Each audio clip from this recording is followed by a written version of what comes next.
여러분 예수님의 이름에 능력이 있음을 믿으시죠? 예수님의 이름 또 예수님의 보혈이 여러분의 마음에 큰 은혜가 될 수 있기를 바랍니다. 교회에 대해서 오해하는 분들이 가끔 있습니다. 교회에 대해서 무엇이 교회냐, 또 어떠한 것이 교회냐, 이러한 질문을 많이 하시는데 세상에서도 그렇고 교인들조차도 오해하시는 것들이 있습니다. 첫 번째로는 기독교는 근본적으로 신조가 아닙니다. 신조, 영어로는 우리 creed 이렇게 말하는데요, 신앙 고백 자체가 기독교가 아닙니다. 예를 들어서 줄줄이 어떤 신조를 외울 수 있다고 해서, 아니면 어떠한 신조에 동의한다고 해서 기독교인이 되는 것이 아닙니다. 둘째로는 행동 규범이 아닙니다. 기독교는 에틱이 아닙니다. 에티컬한 그러한 것이 아닙니다. 기독교는 신자들에게 착하게 살라고 말합니다. 성경 안에도 착하게 살고 선하게 살고 또 이 세상에서 빛이요 소금처럼 살아라 말하고 있습니다. 그러나 선한 행동 자체가 기독교인이 되는 방법은 아닙니다. 세 번째로 기독교는 근본적으로 어떠한 의식이 아닙니다. 어떠한 컬트가 아닙니다. 어떤 예배 폼이나 아니면 어떠한 예배하는 방식 자체가 기독교가 결코 아닙니다. 다시 말해서 어떠한 예배를 드린다고 해서 기독교인이 될 수 있는 것이 결코 아니죠. 신조, 행동 규범, 의식 모두 좋은 겁니다. 가치 있는 겁니다. 오늘도 우리가 함께 예배를 드리는 거 일정한 폼이 있잖아요. 우리 오늘은 항상 매주 이렇게 드리면 참 좋지만 오늘은 특별히 우리 교회 생일이라서 오케스트라로도 이제 준비가 되었습니다. 이게 하나의 폼이고 아름답고 귀하고 가치 있는 거죠. 그러나 그것 자체만으로 기독교라고 말하는 것은 기독교를 오해하는 겁니다. 여러분, 진흙 가지고 형태를 갖추었다고 해서 도자기라고 부르진 않죠. 진흙에 어떤 흙에다가 물을 부어서 열심히 돌려가지고 그릇을 만들어 놨다고 해서 도자기가 되는 것은 아닙니다. 그 자체로 쓸 수 있는 것은 아니죠. 거기에 뭐가 필요합니까? 열이 필요합니다. 1500도, 2000도, 3000도, 4000도 되는 열이 흙을 그릇으로 만들어줍니다. 기독교도 마찬가지입니다. 기독교 안에도 신조가 있고 기독교 안에도 행동 규범이 있고 기독교 안에도 일정한 폼이 있습니다. 그러나 중요한 것은 그 안에 은혜가 있어야 합니다. 은혜가 우리를 우리 되게 합니다. 은혜가 기독교인들을 기독교인 되게 하고 은혜가 교회를 교회 되게 하는 것입니다. 여러분, 카네기라는 분 들어보셨습니까? 우리 강철왕이라고 하죠. 미국에서 이 강철을 만들어서 엄청난 갑부가 된 분인데요. 이분은 1835년에 스코틀랜드에서 태어나죠. 부친이 작은 사업을 하는데 아쉽게도 망해요. 그래서 미국으로 이민을 가려고 합니다. 미국으로 이민을 가려고 하는데요. 이 가족이 펜실베니아 그 피츠버그에 이제 정착을 하게 돼요. 근데 스코틀랜드에서 떠나기 전에 이 여비가 없어서 굉장히 어려웠다 그래요. 이민을 갈 수 있었는데 뱃삭이 없었어요. 스코틀랜드에서 미국까지 와야 하는 여비를 마련할 수가 없었어요. 그럴 때 이 카네기의 어머니 친구인 핸더슨 부인이라고 하는 분이 20파운드를 빌려줘요. 20파운드를. 당시에 20파운드면 얼마나 어느 정도의 밸류가 있는지는 모르겠습니다. 꽤 큰 돈인 것 같아요. 근데 여러분 생각을 해보세요. 1800년대 이야기거든요. 1800년대. 그러면은 그때에 뭐 전신환이 제대로 있었겠어요? 뭐 머니 드래프트나 아니면은 돈을 갚겠다라고 하는 각서를 쓴다 할지라도 그게 얼마나 이펙티브 하겠어요? 그게 얼마나 효과적이겠어요? 그냥 20파운드 빌려주고 돈 안 갚으면 그거 다 잃어버리는 그런 돈 아니겠습니까? 여하튼 이 카네기 가족들이 핸더슨 부인의 도움을 받아서 미국에 와서 살았고 열심히 일을 했어요. 그래서 매일 적어도 50센트 이상은 모으기로 했어요. 매일 우리 50센트는 모으자. 그래서 핸더슨 부인의 이 돈을 빨리 갚자. 열심히 모았어요. 이 육군은 20파운드에 맞먹는 돈을 모았어요. 그리고 모든 가족들이 기뻐했어요. 정말 기뻐했어요. 그럴 때 카네기가 이런 말을 했다고 해요. 우리가 돈을 갚을 수 있지만 그분의 은혜는 갚을 수 없습니다. 우리가 돈은 모아서 그분에게 돈을 되갚을 수는 있지만 그분이 돈 빌려줬을 때의 그 은혜는 갚을 수 없습니다. 이런 말을 했다고 해요. 여러분, 핵심을 정확하게 이해한 거죠? 참 카네기 남다른 사람이에요. 돈의 문제가 핵심이 아니고 마음의 문제가 핵심이라는 것을 알았어요. 돈을 갚는 것, 사람이 행해야 하는 행동 규범의 문제가 아니라 정말 그 영혼의 감격이 있는 은혜의 문제라고 하는 사실을 알았어요. 돈을 갚고 은혜는 그 마음 속에 계속 남았던 것이죠. 사람하고 관계도 이렇다면 하나님하고의 관계도 역시 마찬가지인 거예요. 또 우리 옆에 있는 가족들하고도 참 마찬가지인 거예요. 여러분들은 어떠세요? 여러분의 가족을 보면서 참 은혜를 느끼십니까? 여러분 오늘 나오실 때 여러분 아내를 보면서 정말 은혜다. 내가 어떻게 저렇게 예쁜 여자와 함께 살아갈 수 있으며 1년도 아니고 2년도 아니고 10년도 아니고 30년, 40년을 살아갈까? 이게 은혜다. 혹시 이렇게 고백하고 오신 분 계십니까? 또 여러분 자녀들과 오늘 함께 차를 타고 오셨는데 참 은혜다.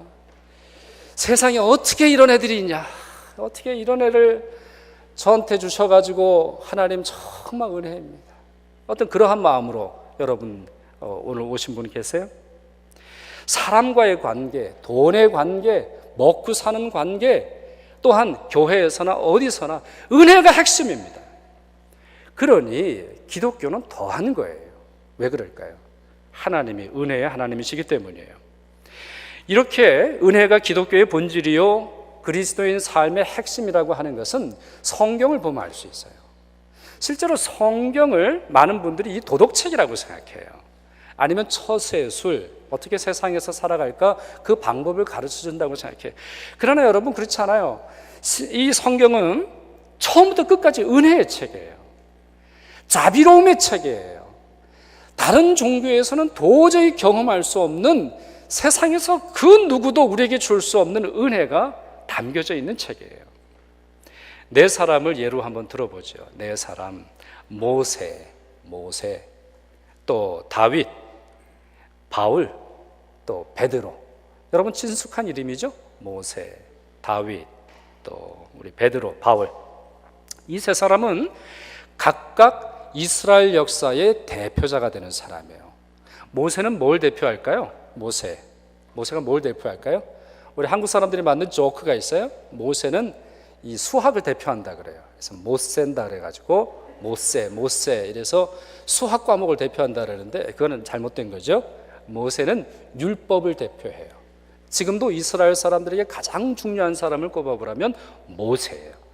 이슬람 종교에서도 마찬가지고 역시 우리 기독교에도 마찬가지입니다. 모세는 하나님의 말씀을 대표하는 사람이에요. 또 다윗은 어떤 사람이에요? 이스라엘의 왕권을 대표하는 사람이에요. 이스라엘의 왕권. 하도 유명해서 아직도 다윗의 자손을 기다리잖아요. 다윗의 자녀 중에서 메시아가 올 거다, 세상을 구원하는 자가 올 거다, 이렇게 우리가 믿을 만큼 다윗은 왕권 같은 킹쉽을 대표하는 그런 사람이에요. 베드로는 어떤 사람입니까? 예수님의 제자들의 대표죠. 교회 대표입니다. 교회 대표 같은 그런 사람. 바울은 어떤 사람이에요? 바울은 선교의 대표자예요. 선교사. 하나님의 복음을 온 땅에 전하고자 하는 대표적인 인물이에요. 그러나 이 네 사람은 하나같이 심각한 문제를 가지고 있어요. 아주 심각한 죄를 저지른 사람들이에요. 모세를 말씀드려 볼까요? 모세는 살인자였어요. 그리고 자기가 잡힐 것을 두려워해서 40년간 광야에서 숨어 살아요. 그냥 양치기로 삽니다. 양치기로. 아무것도 없는 사람이에요. 살인자죠.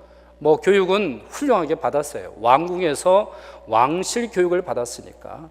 근데 여러분, 왕실 교육이라고 하는 게 세상에서 써먹을 수 있는 것이 아닙니다. 당시의 왕실 교육의 두 가지는 수사학과 그리고 이 수학입니다. 수사학과 수학이에요. 왕으로서 할 두 가지가 있어요. 계산하는 것과 말하는 방법이에요. 근데 여러분, 목동으로 살아가는데 이와 같은 것이 뭐가 필요하겠어요? 화려한 수사학, 미사여구를 붙여서 말을 멋있게 만들고 권위 있게 만드는 거, 그게 뭐가 필요하겠어요? 그동안 배웠던 건 아무것도 쓸모없는 곳에서 40년간을 있었는데 하나님께서 그를 부르셨죠. 왜 불러주셨을까요? 잘 몰라요. 잘 몰라요. 하나 아는 것은 하나님의 은혜 때문인 거예요. 과거에 있었던 일보다 미래의 모세에게 기대하셨던 바가 더 크기 때문에 그를 선택하셨어요. 다윗, 별 볼일 없는 집안의 막내 아들로 태어납니다. 그리고 흥미로운 사실은 그의 증조모는 이스라엘 사람이 아니에요. 이스라엘 사람이 될 수 없는, 이스라엘 패밀리에 들어올 수 없는 모압 여인이에요. 돈 많은 여인도 아니에요. 뱅크럽트한 여인이에요. 뿐만 아니라 그가 왕이 되고 나서도 다윗은 외도를 했어요. 외도. 이 외도는 큰일이에요. 요즘도 큰일이고 뭐 1000년 전에도 큰일이고 다윗 당시에도 큰일이에요. 그럼에도 불구하고 하나님은 다윗의 손을 놓치지 않았어요. 왜 그럴까요? 하나님의 은혜 때문이에요. 베드로는 어떤 사람입니까? 물고기 잡는 어부였죠. 성격은 급해서 실수가 많았어요. 성격은 그렇다고 치죠. 성격은 뭐 쉽게 고쳐지지 않는 것이니까. 그러나 어처구니 없는 것은 예수님께서 자기의 스승이 붙잡혔을 때에 예수님 안 믿겠다고 예수님 믿는 삶을 저주했던 그런 사람이에요. 예수님이 부활하시고 나서 그를 다시 만나셨을 때 책임 추궁하셨을까요? 야, 너는 어떻게 내 제자가 돼가지고 그러냐? 3번 중에는 한 번은 제대로 대답해야 되는 거 아니냐? 예수님께서 이런 말씀을 하셨을까요? 아니에요. 묻지도 않으셨어요. 물어보지도 않으셨어요. 그날에 있었던 일을 다시 캐묻지도 않으셨다고요. 왜 그럴까요? 예수님의 은혜 때문이에요. 바울이라고 하는 분은 예수 잡는 사람이었어요. 예수 믿는 사람들을 잡는 사람입니다. 예수 그리스도를 핍박하는 사람이었어요. 한 예를 들어볼까요? 여러분, 이스라엘 이 교회에서 첫 번째 순교자가 누구죠? 스데반이 첫 번째 순교자입니다. 근데 이 첫 번째 순교자인 스데반이 돌에 맞아서 죽었는데요. 많은 유대인들이 자기의 겉옷을 사울 앞에 놓았어요. 이건 무슨 뜻일까요? 겉옷을 사울 앞에 놓았어요. 이거는 권위에 대한 의미를 갖고 있습니다. 여러분, 제가 여러분에게 제 겉옷을 여러분에게 드리면 여러분 마음이 좀 어떠실까요? 마음에 기쁨이 있으세요? 별로 표정이 즐겁지 않으시네요. 근데 여러분, 우리 예전에 엘리야 설교할 때 여러분 기억하시는지 모르겠어요? 엘리야가 엘리사에게 뭐 하나 남겼다고요? 옷 한 벌 남겼죠? 이것은 그가 가난했다라는 것을 의미하는 것과 동시에 권위를 말해요. 권위를 말합니다. 나를 인도하셨던 하나님의 권세와 능력이 이제 너에게 임하리라. 이 겉옷은 권위를 말해요. 여러분, 법관들 법복을 입죠? 법관들, 우리 재판장에 가면 법복을 입는단 말이에요. 목사들도 가운을 입는데 요즘 시대가 변해서 잘 입지 않지요. 의사들 의사 가운을 입는단 말이에요. 의사가 가운을 입는 것은 단순히 피가 튀기거나 아니면 어떠한 뭐 좋지 않은 것을 묻게 하지 않으려고 하는 것이 아니에요. 그의 권위예요. 의사에게 우리의 몸을 맡길 수 있다라고 하는 것에 대한 상징이에요. 그러니 스데반에게 돌을 치기 전에 겉옷을 사울 앞에 놓았다라고 하는 것은 이 일이 누구 책임이라는 거예요? 사울 책임이라는 거예요. 이 사울은 바울의 옛날 이름이 되겠는데요. 그러니 사울은, 다시 말하면 바울은 스데반을 죽인 책임이 있고 교회를 핍박한 책임이 있어요. 그럼에도 불구하고 예수께서는 그를 선택하셔서 그를 구원하시고 그로 하여금 하나님의 은혜를 전하는 자 되게 하셨어요. 왜일까요? 하나님의 은혜 때문이에요. 그가 오늘 본문에, 오늘 성경 말씀에 이렇게 고백하고 있잖아요. 내가 나 되는 것은 하나님의 은혜로 된 것입니다. 여러분, 우리 같이 한번 읽어볼까요? 내가 나 되는 것은 하나님의 은혜로 된 것이니, 내가 나 된 것 하나님의 은혜로 되었다는 거예요. 내가 열심히 뭔가 해서 되는 게 아니고, 내가 열심히 뭔가 모아서 되는 것이 아니고, 내 능력으로 되는 것이 아니라 하나님의 은혜라는 거예요. 나의 나됨 하나님의 은혜라는 거예요. 그가 신조에 정통했기 때문이 아니고 행동 규범에 있어서 완벽했기 때문도 아니고 그가 매일 거룩한 제사를 드렸기 때문도 아니에요. 하나님의 은혜가 그를 그렇게 만들었어요. 뿐만 아니라 더 놀라운 고백은 그 다음 구절이에요. 10절 하반절을 보면 바울이 이렇게 말하고 있어요. 우리 그 다음 구절 있죠? 내가 모든 사도보다 더 많이 수고하였으나 내가 한 것이 아니요 오직 나와 함께 하신 하나님의 은혜로다. 내가 모든 사도들보다 더 많이 수고하였다. 더 열심히 일했다. 더 힘든 고생을 다했다.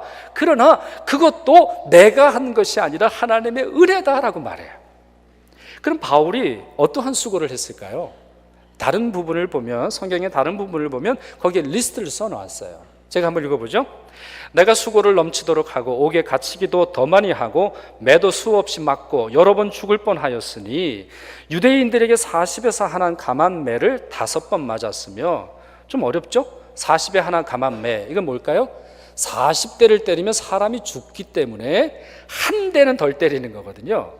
그런 매를 5번 맞았다는 거예요. 3번 태장으로 맞고, 3번 태장으로, 한 번은 돌로 맞고 3번 파선하고 일주야를 깊은 바다에서 지냈으며 또 수고하며 애쓰고 여러 번 자지 못하고 줄이며 목마르고 여러 번 굶고 춥고 옷 입지 못하고 헐벗었다고 말하고 있어요. 여러분, 이 정도면 대단한 수고죠? 대단한 거 아니에요? 우리 군인들도 보면 유격 훈련을 하면 하나하나씩 붙듯이 뭔가 좀 완장찰만 하잖아요. 뭔가 좀 훈장을 달만 하잖아요. 뭔가 사람들이 좀 박수 쳐줄만 하잖아요. 사람들 좀 알아줘야 되지 않겠어요? 그런데 바울이 뭐라고 말합니까? 내가 모든 사도보다 더 많이 수고하였으나 그것도 하나님의 은혜다. 수고하는 것조차 하나님의 은혜랍니다. 일할 수 있는 것조차 하나님의 은혜랍니다. 이것이 은혜의 신비입니다. 여러분, 그거 아세요? 은혜는 갚을 길이 없어요. 카네기가 말했던 것처럼 은혜는 갚을 길이 없어요. 또 하나 더 놀라운 사실은 은혜를 갚고자 하면 더 큰 은혜가 우리에게 주어져요. 은혜의 양을, 은혜의 수치를, 은혜의 깊이를, 은혜의 넓이를 내가 조금이라도 좀 갚기를 원하면 은혜가 더 커진다는 것 아세요? 부모님에 대한 사랑, 부모님에 대한 은혜를 갚으려고 해보세요. 그러면 부모님에 대한 부담감이 적어지든가요? 부모님에 대한 애틋함이 적어지든가요? 부모님이 나를 20년 키우시고 내가 20년 부모님 봉양하면은 same price, that's it, 이렇게 끝나고 마나요? 아니더라는 거죠. 더 은혜가 커지는 것 아닙니까? 마찬가지예요. 앤드류 머레이라는 독일의 목사님이 이런 말을 했어요.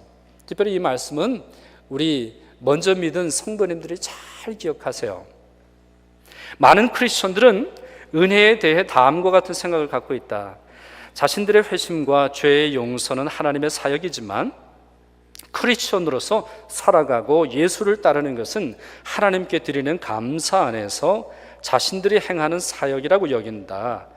하지만 그렇지 않다. 그대를 인도하실 때에 오라고 부르셨던 분이 예수님이셨듯이 내 안에 거하라고 말씀하시며 그대를 지키시는 분도 예수님이시다. 예수님께 나아가는 은혜와 그분 안에서 거하는 은혜는 오로지 예수님께로부터 비롯된다. 여러분, 놀라운 말이에요. 놀라운 말이에요. 회심할 때, 교회에 올 때, 또 처음 예수 믿을 때만 은혜가 있는 게 아니라는 거예요. 목사가 처음 됐을 때만 은혜가 있는 게 아니라는 거예요. 날마다 주님 앞에 나와서 봉사하고 주님 뜻대로 살아가는 것도 은혜 때문이라는 거예요. 은혜 때문이라는 거예요. 여러분, 저는 목사로서 이곳에 지금 서 있습니다. 이 단에 이제 서 있고 여러분에게 설교하는 오타와 한인교회 담임 목사이지만 한꺼풀 벗겨보면 얼마나 부끄러운지 몰라요. 제 얼굴이 좀 검잖아요. 뭐 제가 보이십니까? 네. 저희가 이 조명을 달기 전에는 제 얼굴이 잘 안 보였어요. 그리고 제가 이제 겸손하게 살고자 눈을 점점 이제 작게 뜨고 있어요. 그래서 예전에 좀 컸었던 눈이 요즘엔 더 작아졌어요. 그래서 애들이 자꾸 눈도 처진다 그러고 뭐 수술 받으라 그러고 뭐 좀 그래요. 이제 보팅을 하고 그럴 날이 올지 모르겠어요. 얼굴도 검고 눈도 작고 별 볼품 없죠. 근데 여러분, 그래도 이 정도는 괜찮은 거예요. 제 마음에 비하면. 제 마음의 검은 거에 비하면 얼굴 색은 그래도 괜찮은 것 같아요. 제가 하나님을 바라보지 못하고 그저 속 좁은 마음으로 세상만 바라보는 것에 비하면 그래도 작은 눈은 괜찮은 것 같아요. 몸도 비실비실대고 요즘에 별로 좋지 않은데 그래도 영혼의 문제만큼은, 영혼의 문제에 비교해서는 그래도 괜찮은 것 같아요. 오늘 사실 저는 굉장히 떨리는 마음으로 예배를 드립니다. 예배를 드려요. 왜요? 하나님의 은혜를 말하기 때문이에요. 과연 나는 하나님의 은혜를 받을 자인가? 과연 하나님의 은혜를 말할 수 있는 자인가? 누구에게 하나님의 은혜를 선포할 수 있는 자인가? 이 사실에 있어서는 부끄러움과 동시에 담대하게 말할 수 있어요. 저와 같은 자를 선택하신 것 하나님의 은혜 때문이에요. 나와 같은 자가 목사로서 서는 것, 이건 기적이고요. 너무 놀라운 사실이에요. 그래서 우리 교인들에게 한 두어 번 얘기했던 것 같아요. 한국에 제 친구가 오면 저는 깜짝 놀래요. 제 고등학교 생활, 제 대학 생활을 너무 잘하는 친구가 오면 깜짝 놀랄지도 몰라요. 너 여기 왜 왔니? 제 과거를 아니까. 그러나 여러분, 하나님의 은혜는 과거에 있는 우리의 모습을 더 이상 캐물으시는 것이 아니라 미래를 향하여서 새로운 소망 가운데서 주어주시는 거예요. 그러니 은혜가 얼마나 놀랍습니까? 예수 그리스도를 선택하는 은혜, 예수 그리스도께서 우리를 부르신 은혜뿐만 아니라 오늘 살아가는 것 전체가 얼마나 큰 은혜이냐, 바로 그 말입니다. 올해 저희 교회는 37주년을 맞습니다. 오타와 땅에 세워진 것도 하나님의 은혜요, 지금까지 하나님께서 사용하시는 것도 하나님의 은혜입니다. 제가 4대 목사입니다. 저희 앞에 저보다 훨씬 훌륭하셨던 선배 목사님들이 3분이 계셨습니다. 또 많은 부교육자들, 부목사님들, 전도사님들, 장로님들, 권사님들, 집사님들, 또 많은 성도들이 교회를 섬기고 이 지역을 섬기고 세계의 많은 선교지를 섬기고 있습니다. 그거 우리가 한 것 아닙니다. 하나님의 은혜입니다. 하나님이 영광 받으실 일이고 하나님의 은혜입니다. 아무리 열심히 해도 그 은혜는 갚을 수 없고 하나님은 계속 은혜를 베풀어 주시는 것을 고백하지 않을 수 없습니다. 이 하나님의 은혜 아직 알지 못하는 분 계십니까? 그리스도인들 왜 저렇게 열심히 하나 혹시 모르는 분 있습니까? 여러분, 맛없는 음식을 먹다가 체하는 경우는 많지 않습니다. 과식하는 경우는 많지 않습니다. 맛있기 때문에 더 먹다 보니까 탈이 나고 가끔 과식해서 실수하는 경우가 있습니다. 교회 안에서 문제도 있을 수 있고 교인들 간에 문제가 있을 수 있고 많은 것이 있습니다만 더 맛있는 것을 먹다가 보니 그렇게 되어지는 것입니다. 사랑하는 여러분, 정말 이 은혜 여러분의 은혜입니다. 이 은혜 예수님의 은혜입니다. 이 은혜 세상에서 경험할 수 없기에 하늘의 은혜라고 말하죠. 이 은혜 여러분이 받으시고 누리실 수 있기를 바랍니다. 하나의 이야기만 더 전해드리죠. 2010년 8월 5일에 우리 칠레의 산호세라고 하는 곳에서 구리광산이 무너지죠. 붕괴 사고가 일어납니다. 약 70만 톤의 암석과 토사가 흘러내립니다. 그리고는 갱도를 막아버려요. 33명이 굴에 갇힙니다. 33명이 굴에 갇히는데 지하 700m 밑에서 지내게 됩니다. 무려 69일을 지내게 되죠. 69일. 전체 기간 동안에 아무런 양식도 없이 있었던 것은 아니고 그 사이에 작은 굴을 뚫어서 물도 보내주고 또 전기도 보내주고 여러 가지 것들을 보내준 것은 사실입니다. 그러나 그들이 살아남을 확률은 2%에 지나지 않았어요. 2%의 생존 확률밖에 없는 그 사람들이 기적적으로 다시 지상으로 올라오게 되지요. 참 놀라운 일입니다. 그들이 피해 있던 곳은 임시 대피소였는데요. 넓이가 고작 50제곱미터예요. 50제곱미터. 그러니까 그냥 예를 들어보면 50제곱미터라고 하는 것은 5m, 10m 정도 되는 공간이에요. 그곳에 33명이 모여 있었어요. 먹을 것 마실 것이 조금 있었습니다. 물 20리터, 우유 16리터, 주스 18리터. 이와 같은 것은 상했기 때문에 못 마셨어요. 복숭아 통조림 1개, 완두콩 통조림 2개, 연어 통조림 1개, 참치 통조림 20개, 강낭콩 통조림 4개, 크래커 96통이 들어있었어요. 광부 10명이면 약 48시간 버틸 수 있는 그런 식량이에요. 여러분 집에 먹는 거 열심히 먹는 청소년들이 함께 있었으면 하루도 안 갔을 거예요. 막 먹어버렸을 거예요. 그곳에서 처음 지낸 며칠 정말 견디기 힘들었다 그래요. 뭐 그럴만 하잖아요. 막 서로 욕하고 서로 싸우고 우리 다 죽었다 얘기를 하고 절망 속에 있었습니다. 배터리를 아끼기 위해서 불을 껐어요. 이 헤드램프를 껐는데 자고 또 자더니 모든 감각을 잃어버렸어요. 뭐 하루가 어떻게 되는지, 뭐 어디에 뭐가 있는지, 뭐 마음조차 추스릴 수 없는 그런 상태에 빠지고 말았습니다. 그때 잠에 깬 광부 몇 사람이 우리 기도하자 이런 말을 합니다. 우리 기도하자. 언제 풀려날지 모르고 우리의 상황이 어떨지 모르는데 우리 기도하자. 기도하는데 어떻게 기도하느냐?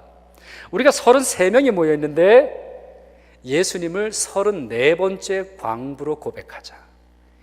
예수님이 지상에만 있는 것이 아니라 이 땅에도 계시님을, 지상으로부터 700m 밑으로 들어온 바로 이곳에도 함께하고 계심을 우리가 믿으면서 지내자.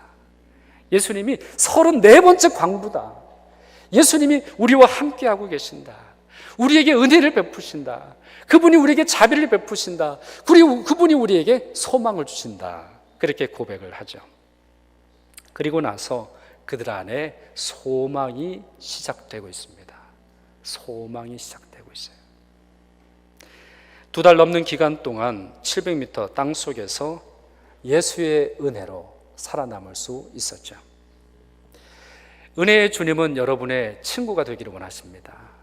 은혜의 주님은 여러분의 지상생활, 여러분의 지하생활, 여러분들의 기쁨의 삶, 여러분들의 슬픔의 삶, 여러분들의 삶이 가장 힘들어하는 그 순간 아무도 도와줄 수 없는 바로 그때에 여러분의 친구가 되어주기를 원하십니다. 왜 그럴까요? 그분은 은혜의 주님이시기 때문입니다. 이 은혜의 주님을 여러분들 친구로 삼으시고 구세주로 삼으시고 믿으면서 이 은혜를 누리며 살아가는 여러분 되시기를 바랍니다. 기도하겠습니다.